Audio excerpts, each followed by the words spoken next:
Bismillahirrahmanirrahim. Assalamualaikum warahmatullahi wabarakatuh. Al-Fatihah ila ruhi sayyidina wa habibina wa syafi'ina Rasulillah Sayyidina Muhammad ibn Abdullah sallallahu alaihi wa ala alihi wa ashabihi wa azwajihi wa dhurriyyatihi. Inna Allah ya'li darajatin fil jannah wa yaqawna bi asrarihim wa anwarihim wa ilumihim wa nafahatihim wa barakatihim fid dini wa dunya wal akhirah wa ja'aluna min hisbihim wa yarzuquna mahabbatahum wa yatawafana ala millatihim wa yahsyurna bi zumratihim bil afiyatin wa salamatin lahumul Fatihah. A'udzu billahi minasy syaithanir rajim. Bismillahirrahmanirrahim. Alhamdulillahirabbil alamin arrahmanir rahim maliki yaumiddin. Iyyaka na'budu wa iyyaka nasta'in ihdinas siratal mustaqim. Siratal ladzina an'amta 'alaihim ghairil maghdubi 'alaihim waladdallin. Amin. Bismillahirrahmanirrahim.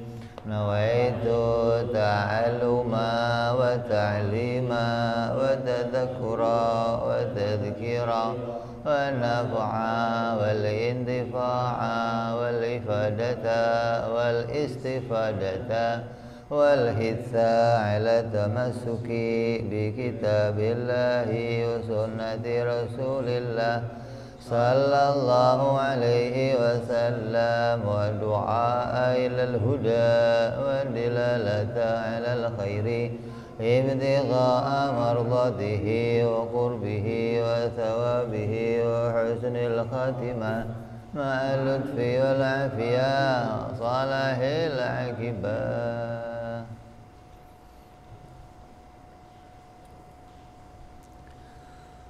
Bismillahirrahmanirrahim. Alhamdulillahirabbil alamin. Wassalatu wassalamu ala asyrafil anbiya'i wal mursalin Sayyidina wa habibina wa syafi'ina wa maulana Muhammadin wa ala alihi wa sahbihi ajma'in, amma ba'du. Wala musanniful kitab rahimahullah wa nafa'na bihi wa bi'ulumihi fid darain. Allahumma aftah qulubana futuhal arifin wa bihidmatika wansur alaina birahmatika ya arhamar rahimin. Ila an qala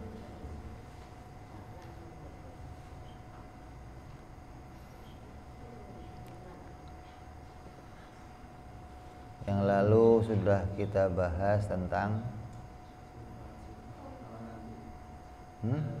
dalil. Sekarang masuk pada perkara jaiz. Adapun sifat yang jaiz pada diri manusia agung, para rasul semua itu rupanya ada satu, yaitu wuqu'ul a'radil basyariyati lahum,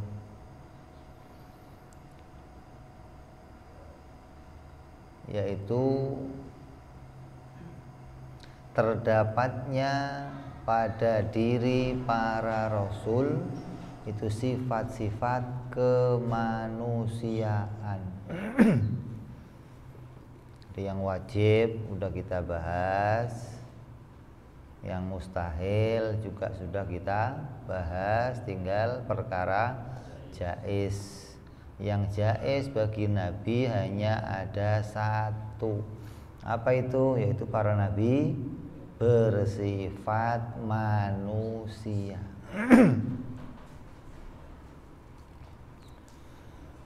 Nabi diutus oleh Allah dalam keadaan bersifat kemanusiaan.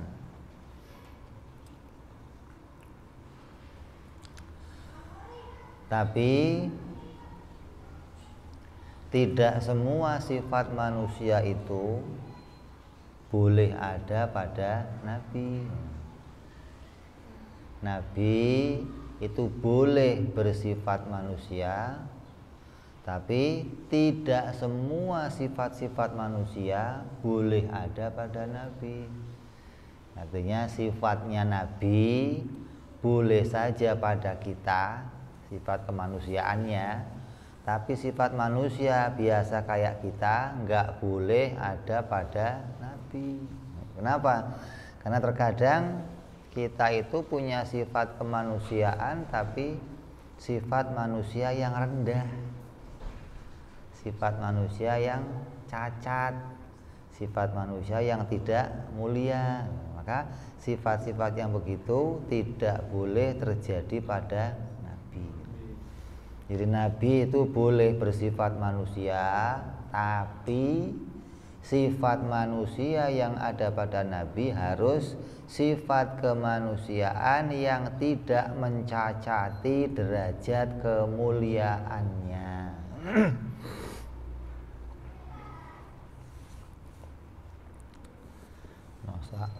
Masa seorang Nabi mempunyai sifat yang rendah? Ini nggak elok gitu, nggak layak. Kalau dalam pelajaran kita hukumnya apa? Mustahil.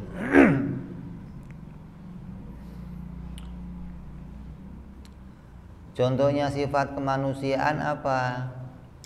Makan, minum, itu sifat kemanusiaan. Tidur, sakit, bekerja, itu sifat kemanusiaan. Itu semua boleh terjadi pada Nabi. Tapi tidak boleh sifat-sifat itu sampai mengurangi derajat kemuliaannya. Seperti apa? Sakit sampai sakitnya itu menjijikkan. Andai kok Nabi sakit, maka sakitnya tidak sampai membuat orang itu berlari dari dirinya Nabi.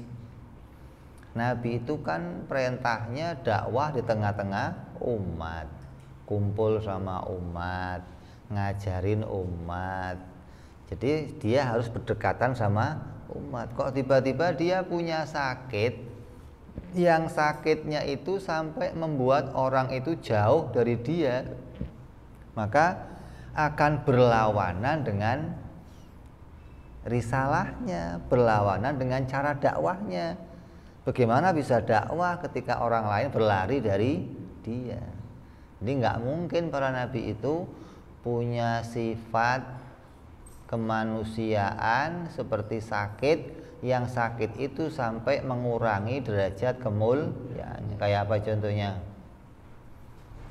Sakit apa? Kusta. Kusta itu bagaimana?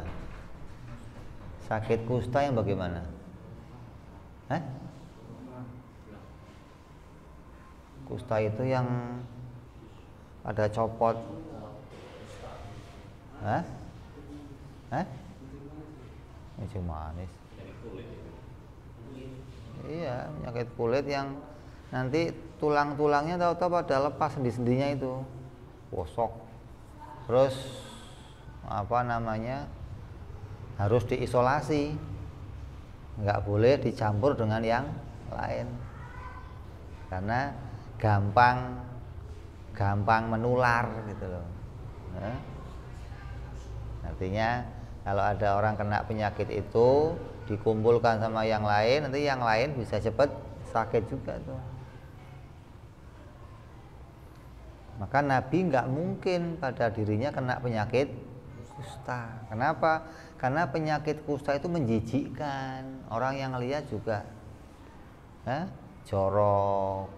Terus orang nggak mau deket sama dia, menjauh. Maka nggak mungkin Nabi sakitnya itu. Atau kalau sekarang apa? Corona. Lah ya kalau ente ada kawan ente kena corona, ente mau deket-deket enggak? Enggak. Kan? Berarti kan ente akan menjauh kan? Lah Nabi enggak pernah kena penyakit yang begitu, enggak pernah. Jadi enggak ada Nabi kena corona, enggak ada. Karena corona juga penyakit yang dijauhi. Apalagi contohnya lepra, kusta, belang-belang tuh. Lepra itu yang putih, nama hitam itu apa? Hah? Terus penyakit cacar. Nanti anak ente kalau kena cacar, berangkat ke sekolahan diapain? Pulang aja, pulang, jangan sekolah dulu. Yang lain kawan-kawannya nggak mau deket tuh. Nah, semua penyakit yang sampai dijauhi itu nggak terjadi pada Nabi gitu loh. Makanya kamu kalau dengar cerita-cerita masalah Nabi, diceritakan Nabi itu punya penyakit begini-begini, jangan dipercaya. Ketika penyakitnya itu membuat Nabi dijauhi oleh umat, seperti yang terjadi pada cerita penyakit Nabi Ayub. Ini yang sering orang cerita tuh. Nabi Ayub punya penyakit apa itu? Korengan, korokan, sampai apa? Belatungnya keluar. Ntar kalau mau sholat diambil belatungnya. Habis sholat sampai lagi, gimana ya Allah? Kok kerjaannya main belatung aja. Terus dijauhi sama umat. Nabi Ayub diusir dari rumahnya. Nggak ada begitu, nggak ada. Nabi Ayub tetap berada di dalam rumahnya dan dirawat oleh istri tercintanya sampai sembuh. Berapa tahun Nabi Ayub sakit? Hah? Berapa tahun Nabi Ayub sakit? 18 tahun.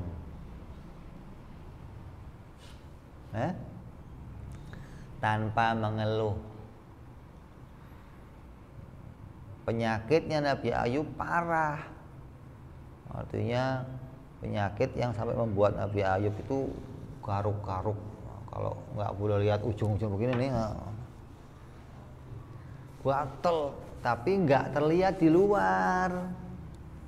Gitu loh. Penyakitnya antara kulit dan tulang. Di mana berarti? Dalam daging, gitu loh. Rasa sakitnya luar biasa, tapi orang nggak ngelihat sakitnya apa. Itu loh maksudnya. Jadi jangan dianggap penyakitnya menjijikkan sampai diusir sama, enggak. Nabi Ayub sakit tetap di rumahnya, dirawat oleh istrinya. Nah, ketika 18 tahun Nabi Ayub mau disembuhkan oleh Allah, barulah Nabi Ayub disuruh pergi dari rumahnya. Yang merintah siapa? Allah. Disuruh menjauh, mencari tanah untuk penyembuhan dirinya. Sampai di tempat yang Allah perintahkan, Nabi Ayub disuruh menginjak bumi 2 kali. Bumi diinjak pertama keluar airnya, dipakai untuk mandi. Diinjak lagi bumi, keluar lagi airnya untuk minum. Maka sembuhlah Nabi Ayub. Begitu loh, baru pulang kembali ke rumahnya. Dan rupanya kembali sedia kala 18 tahun yang lalu. Itu namanya diuji sama Allah. Lah ujian para nabi itu asyaddukumul balaul anbiya, summal auliya, summal amsal. Seberat-beratnya ujian cobaan yang diberikan Allah itu ya ujian untuk para nabi. Kenapa begitu? Karena para nabi itu orang yang sanggup menjawab ujian yang paling berat, sanggup menjawab.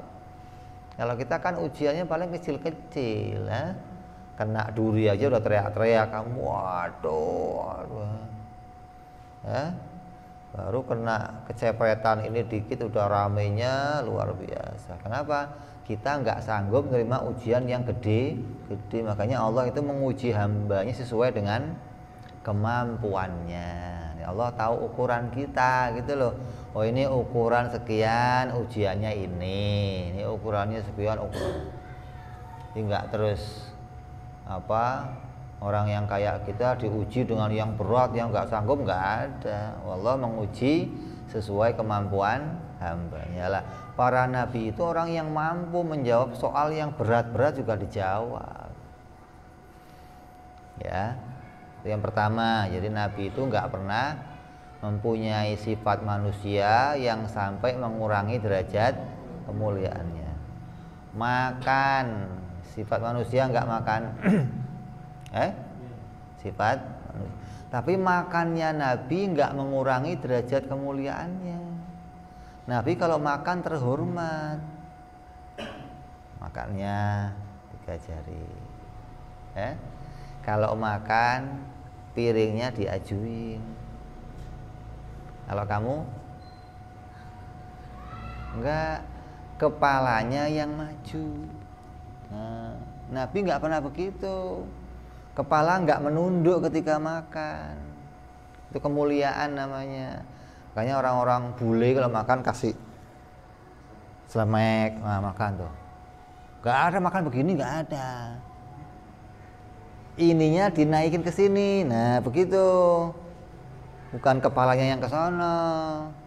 Anu takut netes, Pak. Iya, ini majuin gitu kalau netes, bukan kepalanya ke sana. Coba perhatiin kamu kalau makan, mesti begitu. Ya. Nabi terhormat makannya gitu. Terus kalau makan enggak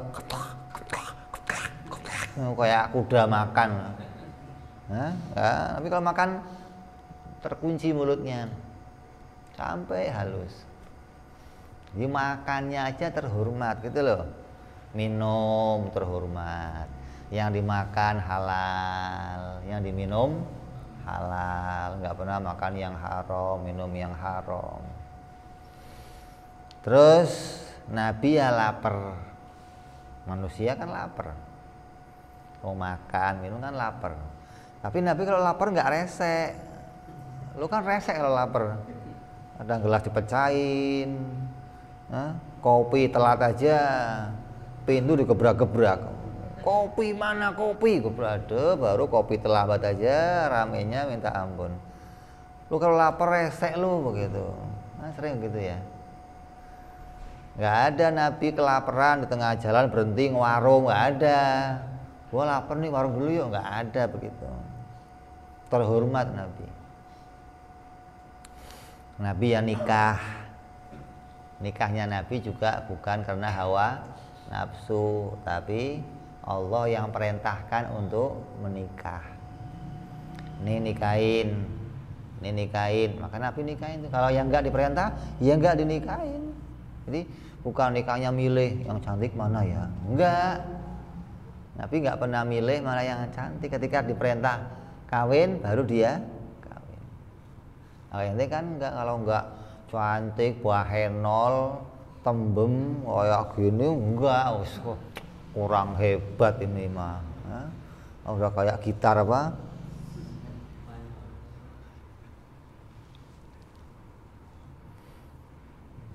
Ya, jadi itu sifat-sifat itu ada pada Nabi, namanya manusia. Tapi kita harus ingat, semua sifat itu tidak sampai sifat yang rendah. Tetap sifat mereka sifat yang mulia, yang menjunjung kehormatannya, menjunjung kemuliaannya.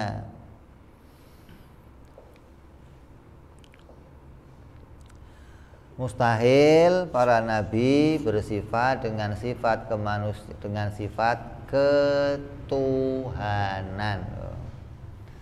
Jadi sifat kemanusiaan kita imani pada Nabi masuk dalam perkara jaiz. Ini mau menolak sifat-sifat ketuhanan yang oleh sebagian orang dianggap sifat itu ada pada Nabi. Ada sebagian orang menganggap Nabi bersifat apa? Ketuhanan. Apa bisa menghidupkan orang mati dianggap apa? Tuhan.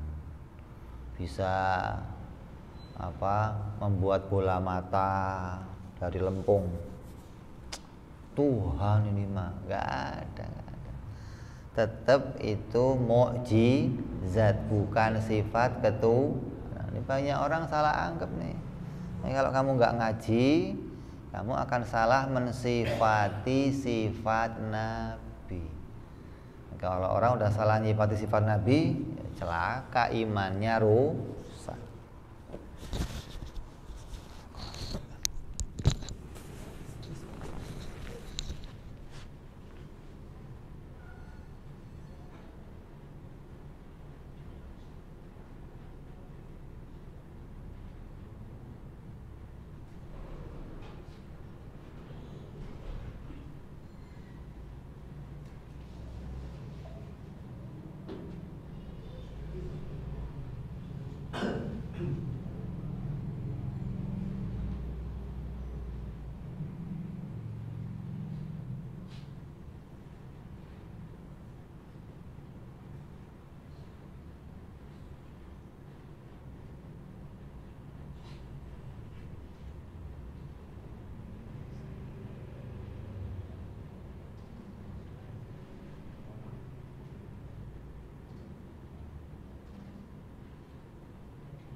Kita terusin sedikit. Jadi kita mengimani sifat para nabi dengan sifat kemanusiaan. Yang pertama mau menolak para nabi bersifat ketuhanan.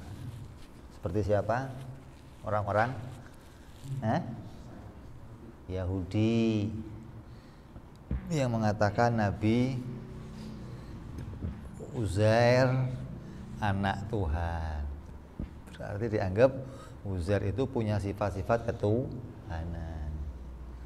Terus Nabi Isa dianggap juga punya sifat Tuhanan. Kita tolak tuh, nggak mungkin Nabi punya sifat ketuhanan. Manusia tapi setengah Tuhan, manusia tapi setengah Tuhan, gimana sih? Nggak mungkin sifat Tuhan bisa menjadi sifatnya makhluk, nggak mungkin. Walaupun namanya sama, tapi mustahil itu menjadi sifat ketuhanan. Apa?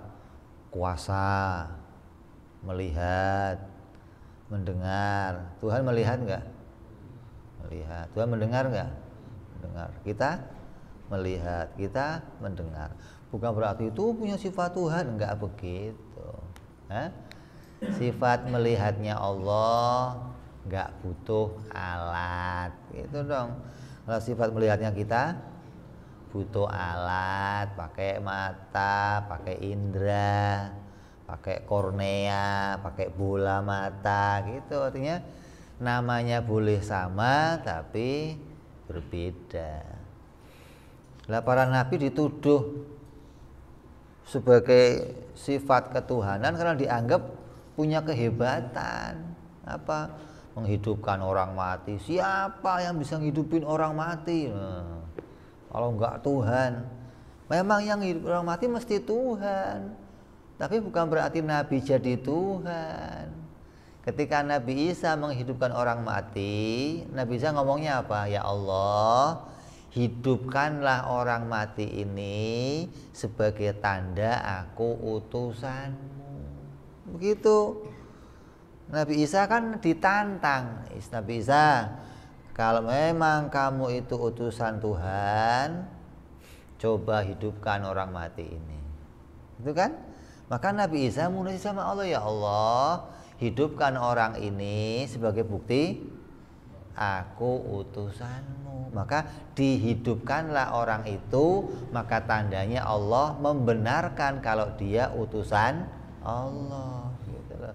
Kalau Nabi Isa bukan utusan Allah, terus mohon ya Allah, hidupkan orang ini sebagai bukti aku utusanmu, dihidupin nggak kira-kira? Ya enggak, bukan utusan, ya. Gitu loh. Jadi Allah menghidupkan orang mati sebagai tanda pembenaran kalau Nabi Isa betul-betul utusan Allah. Gitu. Jadi kita menolak sifat-sifat ketuhanan pada diri Nabi. Tetap Nabi bersifat kemanusiaan. Terus sifat kemanusiaannya enggak mengalami kecacatan. Dikatakan oleh Nabi, setiap Nabi dilahirkan oleh Allah dengan khairul wajah, sebaik-baik wajah, wa khairul aswad, dan sebaik-baik saut suara.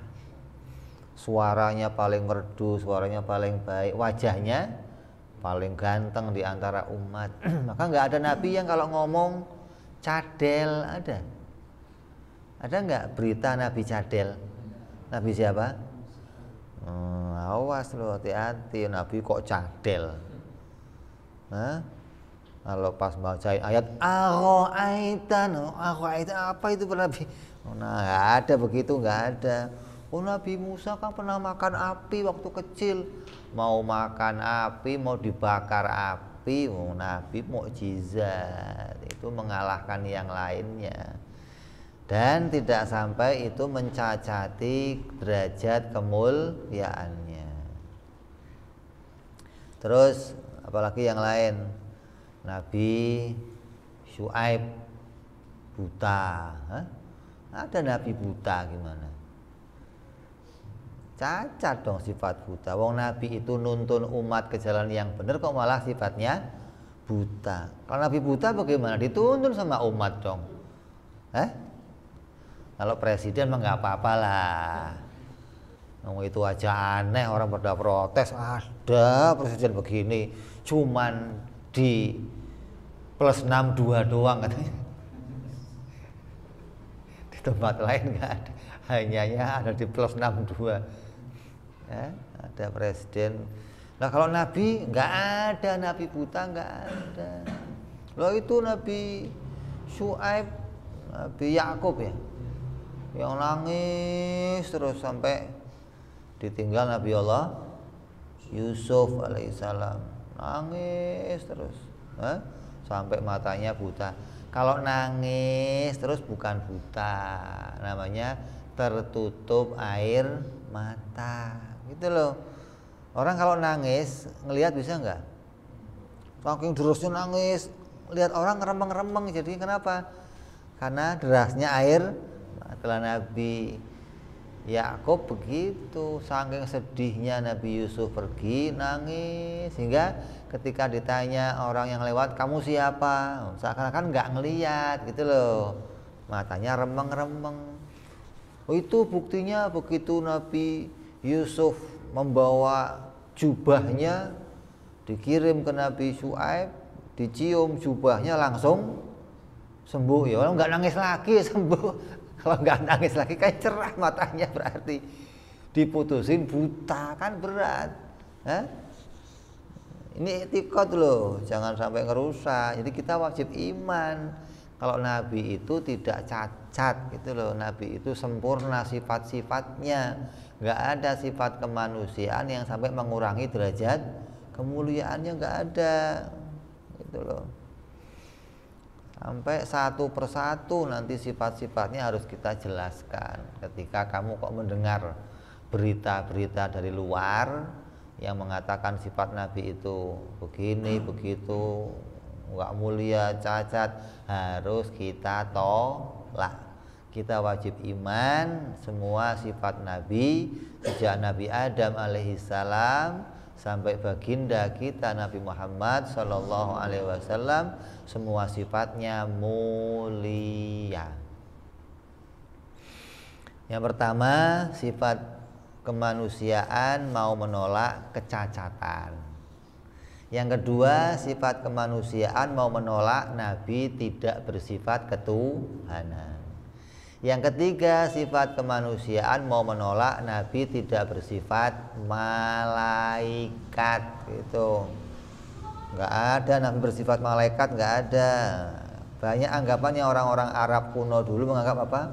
Oh Nabi itu nggak mungkin makan minum. Nabi mah nggak makan, nggak minum, nggak kawin, nggak ke pasar, itu baru Nabi. Yang begitu namanya malaikat. Kalau nggak makan, nggak minum bukan Nabi. Orang-orang Arab nggak mau menerima manusia sebagai utusan Allah. Allah itu pantasnya kalau ngirim utusan ya hebat, nggak makan, nggak minum. Kenapa kalau masih makan, masih minum bisa korupsi katanya, masih bisa disuap, masih bisa nakal, masih bisa jelek. Kalau malaikat kan enggak demikian. Jadi para nabi tetap bersifat manusia, karena sebagai manusia Nabi itu mencontohkan sesuatu kepada kita. Laqad ja'akum rasulun min anfusikum. Allah mengutus Nabi dari bangsa kamu sendiri. Kalau dari bangsa malaikat gimana? Ya nggak bisa ngajarin gimana caranya kawin, caranya makan, caranya sabar dari sakit, caranya ya nggak bisa ngajar. Paling bisanya apa? Teori. Nanti begini ya, coba tangan. Nah begitu teori. Lah bisa nggak Nabi ngasih teori pakai seorang Rasul? Bisa, tapi tidak sempurna, gitu loh. Bisa saja Allah mengutus Nabi dari bangsa malaikat, boleh saja, tapi ketika menyampaikan pelajaran untuk umat jadinya nggak sempurna. lebih sempurna seorang manusia. Maka Allah mengutus nabinya dari bangsa manusia. Ya, jadi wuqu'ul a'radil basyariyati lahum, terdapatnya sifat-sifat kemanusiaan pada diri mereka, dan sifat kemanusiaan itu tidak sampai mencacati derajat kemuliaannya. Maka kalau ada berita tentang hal-hal yang mencacati Nabi, kamu nggak usah ikut menceritakannya. Orang yang nggak paham nanti salah cerita, mendingan diem. Tinggal kamu ngomong wallahu a'lam, gitu aja.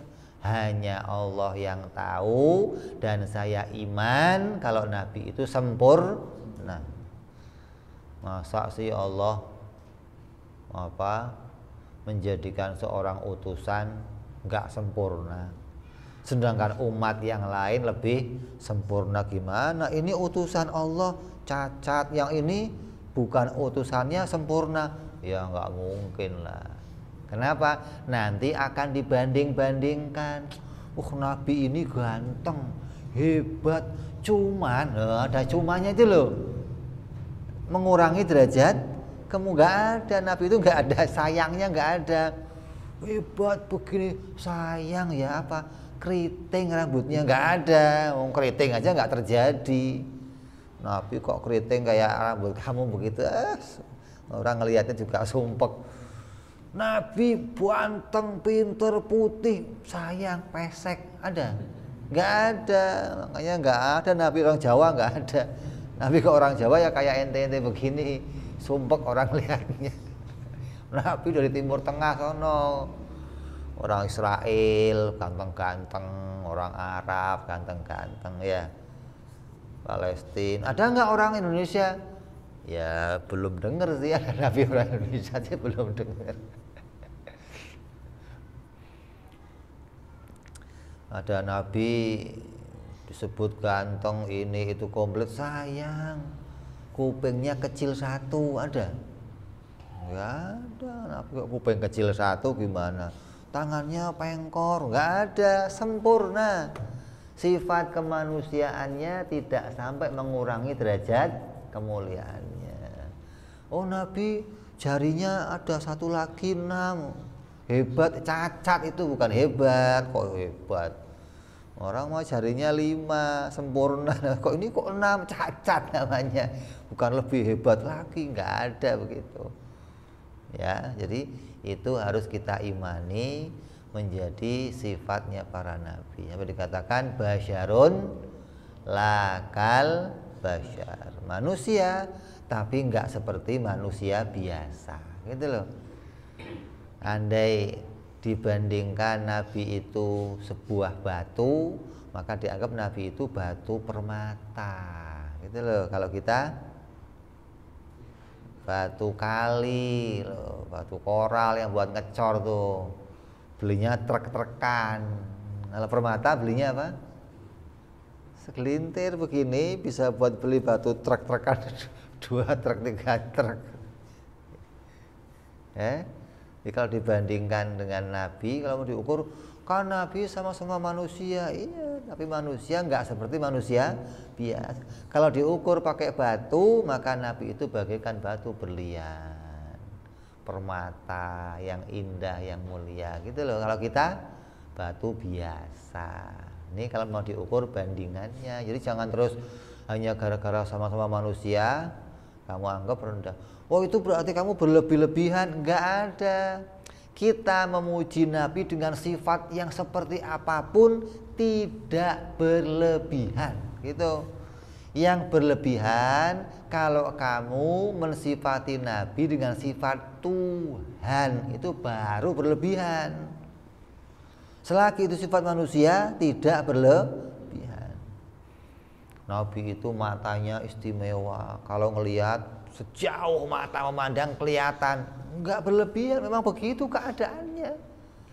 Nabi mendengar jauh, jangankan suara kamu yang jauh, pena yang menggesek di langit, yang nulis nasib, Nabi dengar gesekannya, coba.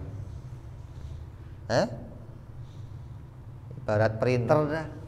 Printer lagi ngetik tuh, kamu denger. Jadi itu nggak berlebihan, nggak.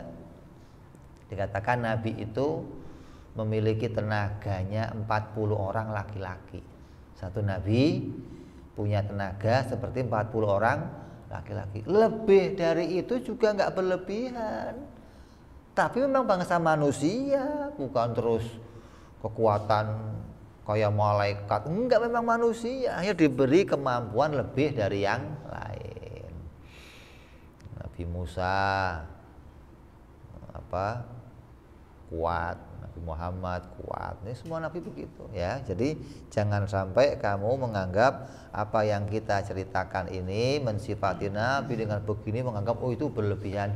Yang berlebihan kalau kamu mensifati Nabi dengan sifat ketuhanan, itu baru berlebihan. Makanya kan Nabi apa? Jangan muliakan aku seperti Bani Israel memuliakan Isa bin Maryam. Kenapa? Mereka berlebihan. Di perkataan la tusayyiduni, jangan kau tuan-tuankan aku, jangan kau muliakan aku, jangan kamu sifati aku. Yang enggak boleh kalau berlebihan sampai keluar batas. Nanti melebihi batasnya manusia. Selagi dalam batasan manusia tidak berlebihan. Terus setelah kita tahu Nabi itu bersifat manusia dan sifat manusia yang mulia, maka apa dalilnya?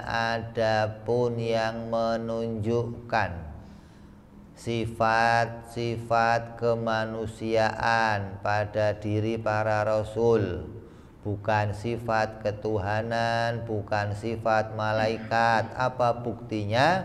Buktinya adalah terlihatnya sifat-sifat kemanusiaan itu pada diri para rasul semua.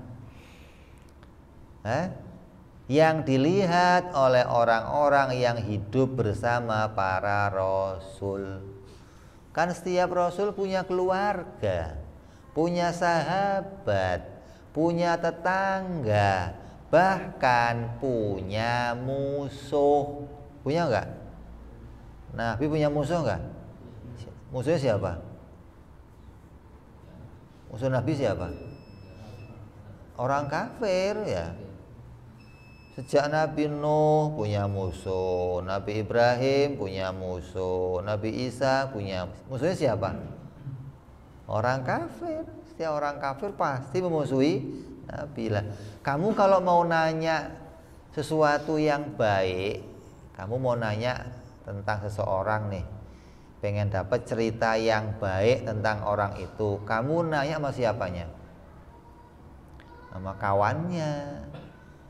Koim nih, kamu pengen tahu Koim gimana? Kamu tanya sama kawannya Koim, Koim gimana? Oh Koim mah baik, gini. Kawannya. Lah kalau tanya sama musuhnya Koim gimana? Koim, gak karuan, jelek, jangan jadi kawannya Koim. Tanya sama siapa? Musuhnya. Lah Nabi ketika ditanya sama musuhnya, gimana Muhammad, gimana? Gak ada satu musuhnya yang menjelekkan dia, gak ada coba.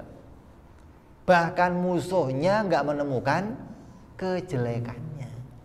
Semua menyaksikan sifat kemanusiaan dan sifat kemuliaannya coba.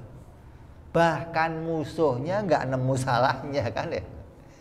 Pokoknya ada seorang penyair mau dibayar sama orang Arab. Orang Arab itu dulu terkenal ahli syair. Dan mereka kalau punya musuh kemudian dibikinin syair yang syairnya menghina-hina musuhnya itu lebih berat daripada dipukul juga.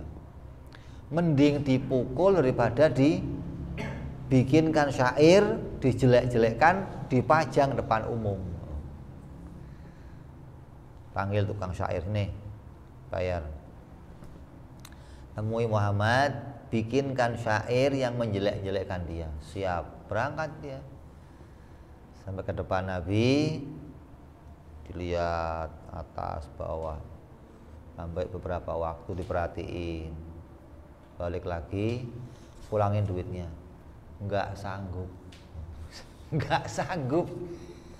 Kenapa? Saya nggak nemu cacatnya.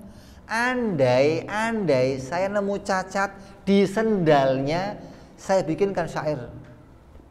Andai saya nemu cacatnya, kancing bajunya copot satu, saya bikinkan syair. Ini nggak ada cacatnya coba. Dari mulai bajunya sempurna, sendalnya sempurna.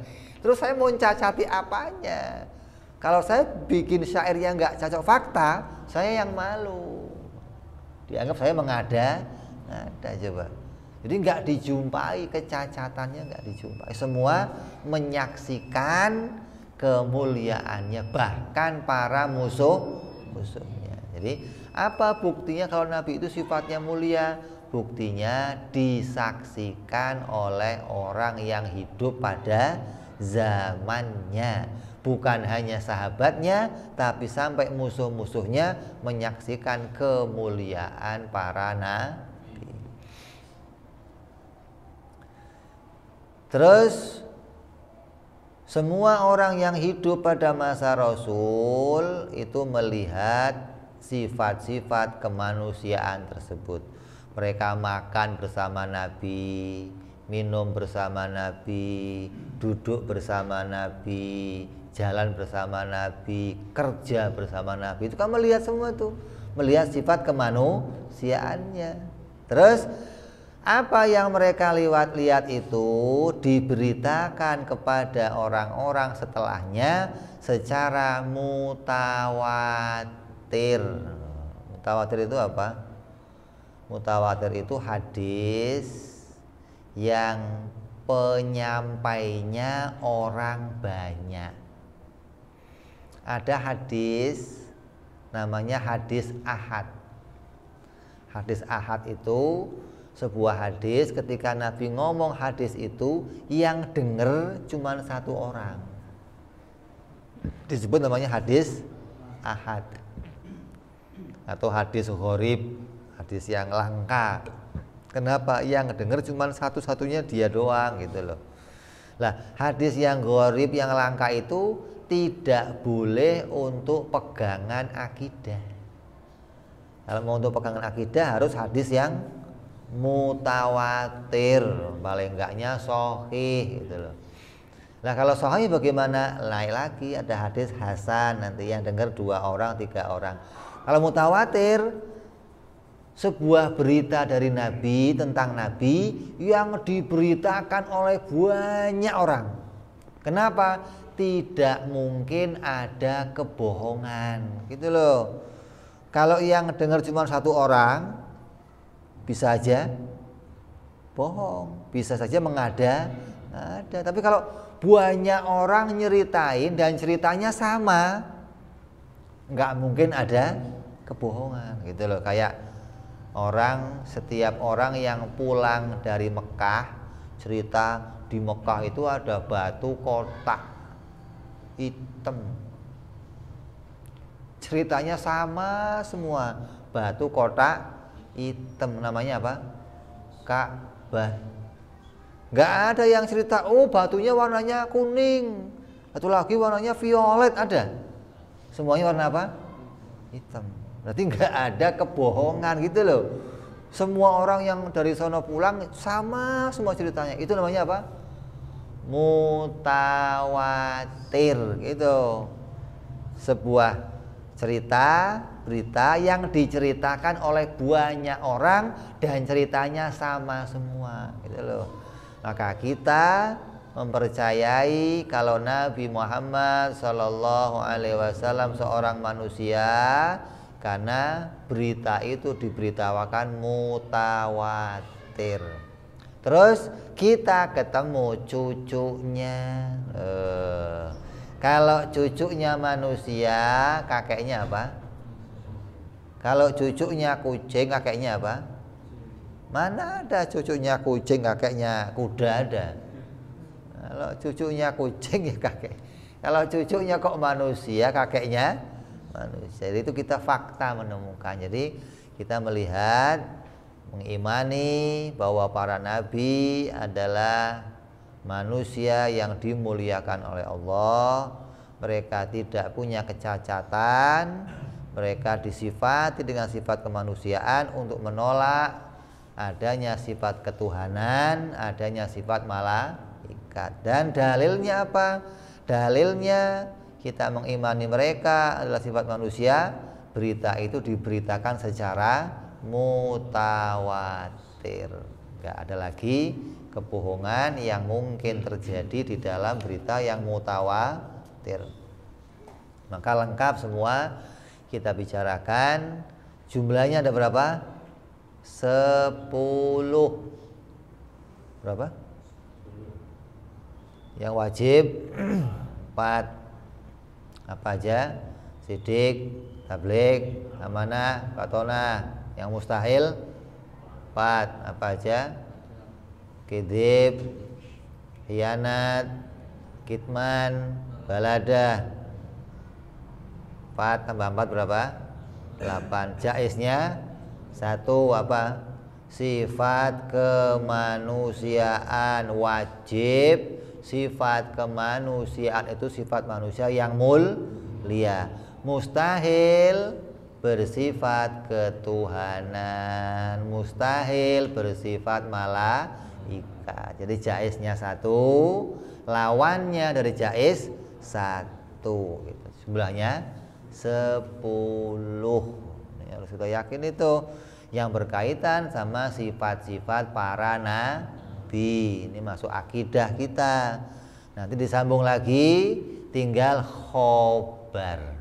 Ini berita yang bisa kita fikir, kita teliti itu. Oh, nabi itu sidik, tabligh, amanah, bisa kita teliti itu. Satu lagi berita tentang khobar yang hanya bisa kita dengar, informasinya disampaikan oleh Nabi tanpa bisa kita fikir. Kalau Nabi nggak beritain, kita nggak tahu. Kalau ini kita tahu. Yang namanya seorang utusan itu ya pasti sidik, tabligh, amanah, fatonah. Tapi kalau masalah berita yang Nabi beritakan kayak apa? Surga, neraka, malaikat, jin, alam kubur. Kalau Nabi nggak beritain, ya nggak ngerti kita.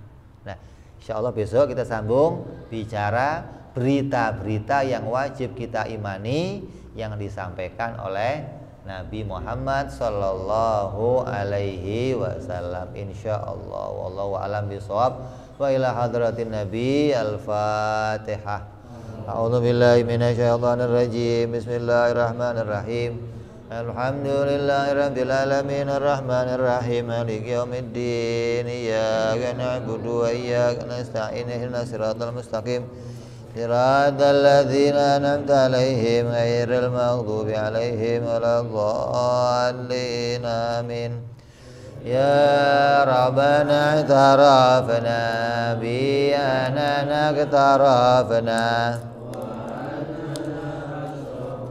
ala ladha ashrafna fatub taghsili kulli haubah wasdolana aurati wa amini rawati waghfir li walidina rabbi wa mauludina wal ali wal ihwani wa sairil hillani wa kulli dhi mahabbah au jiratin au suhbah wal muslimina ajma' amin rabbi isma fadlan la biktisabi minna bil mustafa rasulina Allah bikulli suli salla wa salam rabbi alaihi andal habbi wa alihi wa sahbi dada ta'zi suhbi walhamdulil ilahi fil badi wa tanahi subhana rabbika rabbil izzati amma yasifun Salamun alal mursalin walhamdulillahi rabbil alamin. Assalamualaikum warahmatullahi wabarakatuh.